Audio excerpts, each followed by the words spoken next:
نبی کریم صلی اللہ علیہ وسلم کا کلمہ پڑھنے والی یہ امت یہاں سے لے کر دنیا کے ایک آخری کونے تک یہ امت ایک امت ہے۔ اب اس میں جو تفرقہ پڑا، اس میں جو بٹوارے ہوئے، اس کی بھی اپنی ایک تاریخ ہے اور ایک سائیکلوجی ہے۔ یاد رکھیے کہ جہالت کی بنیاد پر کوئی فرقہ نہیں بنتا، فرقہ بنتا ہے علم کی بنیاد پر۔ یعنی جب نبی کریم نے اعلان کیا اور کلمہ دیا، صحابہ نے اس کو قبول کیا، کوئی فرقہ نہیں تھا، ایک امت تھی۔ اب وہ دین آگے بڑھا، ہوتے ہوتے لوگوں نے اب جب تک زبان رسول اللہ صلی اللہ علیہ وسلم قرآن کی ترجمانی فرما رہی تھی کوئی اختلاف نہیں تھا، صحابہ جب قرآن کی ترجمانی کر رہے تھے کوئی اختلاف نہیں تھا، مگر جب یہ زمانہ دور ہوا، نبی کریم سے زمانہ دور ہوا، صحابہ سے زمانہ دور ہوا، تو اب قرآن کریم کی آیات کی تشریحات کی بنیاد پر فرقوں کا وجود عمل میں آیا۔ کسی نے کہا، آپ کو حیرت ہوگی، اب تو ابھی اپنے زمانے کے فرقے دیکھ رہے ہیں نا، مگر آپ ذرا سوچیں کہ کیا یہ کوئی کہہ سکتا ہے کہ قبر میں مردے کو نہ کوئی عذاب ہوگا نہ کوئی نعمت ملے گی؟ اور قرآن پڑھ کر لوگوں نے یہ بات کہی، ایک فرقہ بن گیا۔ کیا یہ ہو سکتا ہے کہ کوئی دنیا کی کوئی چیز، آپ نے تو اپنے گھر میں یہ سنا ہوگا کہ ایک پتا بھی اللہ کی مرضی کے بغیر نہیں ہلتا، مگر اسی امت کے کچھ لوگ الگ ہو گئے اور فرقہ بنا، اور انہوں نے کہا کہ اللہ نے جو صلاحیت جو طاقت اشیاء میں رکھ دی ہے، اب وہ اشیاء اپنے آپ سے کام کر رہی ہیں، ان کا اللہ سے کوئی تعلق نہیں ہے۔ فرقہ بنا، علم کی بنیاد پر بنا۔ اگر ان کو فلسفے کے وہ اصول نہ آتے، قرآن کی تفسیر کا علم نہ ہوتا، حدیث پڑھنا نہ آتی ہوتی، یونانی فلسفے میں دسترس نہ ہوتی، تو یہ فرقے کیسے بنتے جو فلسفے کی بنیاد پر بنے؟ یعنی اسی امت کے کلمہ پڑھنے والوں نے یہ بات کہنا شروع کر دی کہ الجزء الذی لا یتجزأ باطل نہیں ہے، اور باطل ہے۔ اس پر اتنا معاملہ بنا کہ حشر و نشر پر سوال اٹھنے لگے کہ قیامت بھی ہوگی کہ نہیں ہوگی۔ یہ علم کی بنیاد پر، عقل کی بنیاد پر۔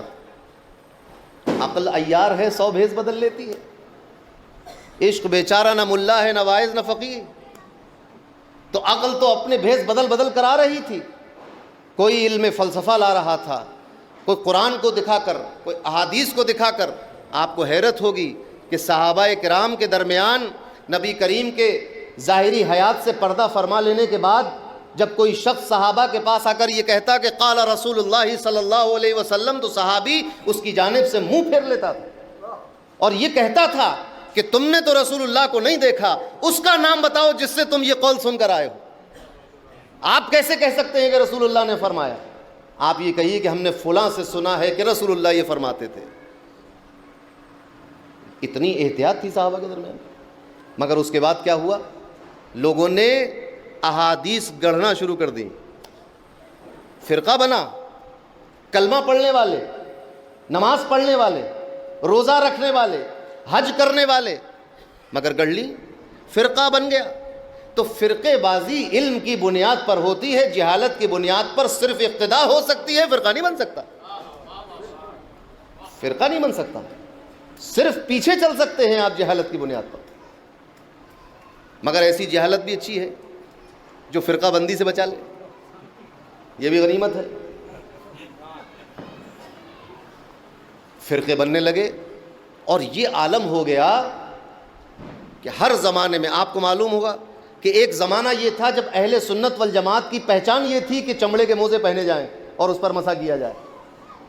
اس زمانہ تھا، اہل سنت والجماعت کا معمول تھا اس بات پر کہ خف پہنا کرتے تھے، مسح ہوتا تھا خف کے اوپر۔ غرض یہ کہ علم کی بنیاد پر علم کا میدان اتنا وسیع ہے۔ اب یہ بات بھی سمجھتے چلیے کہ علم، چونکہ ہم ایک ادارے میں بیٹھے ہیں، قرآن کریم کو حفظ کرنے والوں کی بھی دستار بندی ہونی ہے، اور پھر یہاں سے دستار بندی ہو کر انشاءاللہ اللہ نے توفیق دی تو وہ اصل مرکز کی طرف لوٹیں گے، جہاں پر اس قرآن کے مفہوم و معانی بیان کیے جاتے ہیں، جہاں سے عالم اور فاضل اور مفتی ہو کر بچہ جو ہے وہ ایک میدان کا عمل میں اترتا ہے اور ہزاروں تشنگان علوم کی سیرابی کا سبب بنتا ہے. جامعہ چشتیہ رضولی شریف، وہاں پہنچیں گے.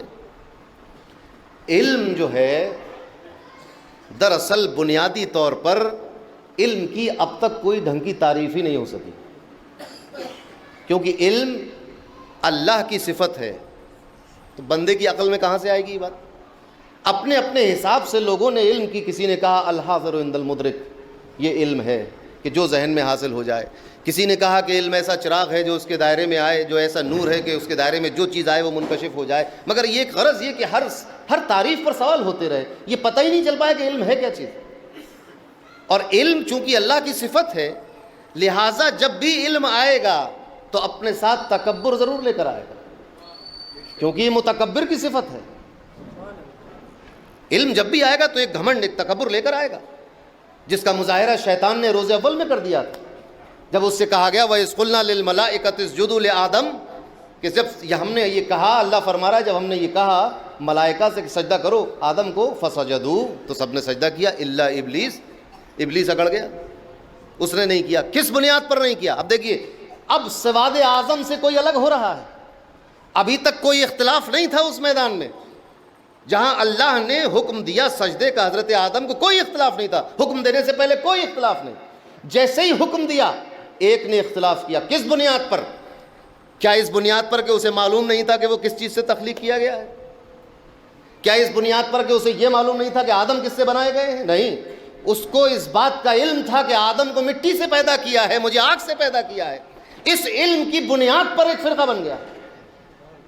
ابا واستکبر وکان من الکافرین، وہ اس جماعت، اس مقدس فرشتوں کی جماعت سے الگ کر دیا گیا اور جہنم میں ڈال دیا گیا، اور لعنت کا طوق گلے میں پڑ گیا اور نکال دیا گیا، دھتکار دیا گیا، مردود ہو گیا، شیطان ہو گیا. تو علم کی بنیاد پر فرقے بن جاتے ہیں.